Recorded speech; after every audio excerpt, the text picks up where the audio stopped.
Leme foi palco neste fim de semana da terceira etapa da Copa Brasil de Paraciclismo. E olha, muitos exemplos de superação, né, Fê? Demais! A gente adora contar essas histórias inspiradoras e mais que isso, viu, Ju? Tem muita gente lá de olho já nos Jogos Paralímpicos de Tóquio em 2020, viu? Dificuldade. Repense o significado desta palavra depois de ver essa reportagem. Uma coisa é certa, ter uma deficiência e ser incapaz de realizações são coisas completamente diferentes. A deficiência é uma palavra que define algo que a gente tem mais dificuldade de fazer. Assim como eu, todos nós temos uma deficiência. Eu não encaro como uma debilitação, mas sim uma superação a ser vencida. Repare, tem velocidade, tem força, tem estratégia. É possível ver vários tipos de bike, inclusive as convencionais, em que atletas como Maurício disputam. Um dia, ele estava num trem em São Paulo, seguia encostado numa das portas, quando, por um problema, a porta abriu sozinha e ele caiu nos trilhos. Perdeu a perna esquerda. E estamos aí, se superando, cada vez se fortalecendo mais com o esporte.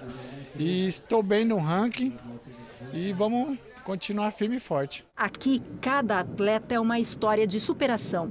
Quem pilota as chamadas handbikes geralmente é cadeirante. Por isso, disputam deitados ou agachados e exige muito do corpo. Toda a impulsão é feita com a força dos braços. O Maurício compete nesta categoria. Antes praticava mountain bike, mas um dia estava treinando quando se envolveu num acidente com um caminhão. Fraturou a coluna e perdeu os movimentos do peito para baixo.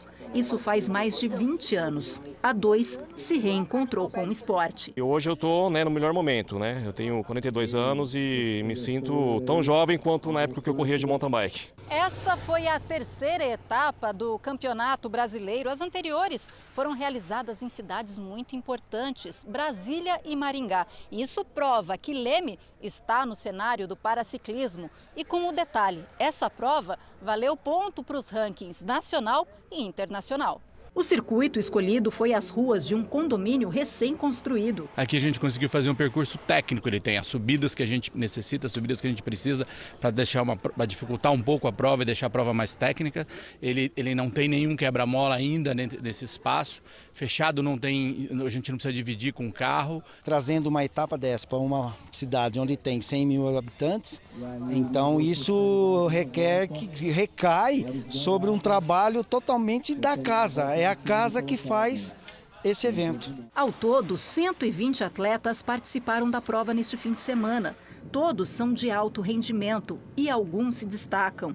O Carlos Alberto representou a seleção brasileira nas últimas Copas do Mundo. Eu já tive nas Copas do Mundo, que foram 3 etapas, Itália, Bélgica e Canadá. E tive participações em 2 mundiais, que foram pista e estrada, que foram na Holanda, e participação nos Jogos Pan-Americanos em Lima. Tem prata da casa também. O Márcio foi diagnosticado com ela, esclerose lateral amiotrófica, doença do sistema nervoso que enfraquece os músculos dele, não a força de vontade. Através do esporte, a gente pode ir muito além. A gente pode superar a nossa tendência de vida. O fim de semana foi para deixar a cadeira de rodas de lado. Mostrou que competitividade e companheirismo andam juntos. E que problemas existem sim, mas que podem ser superados. Coisas do esporte.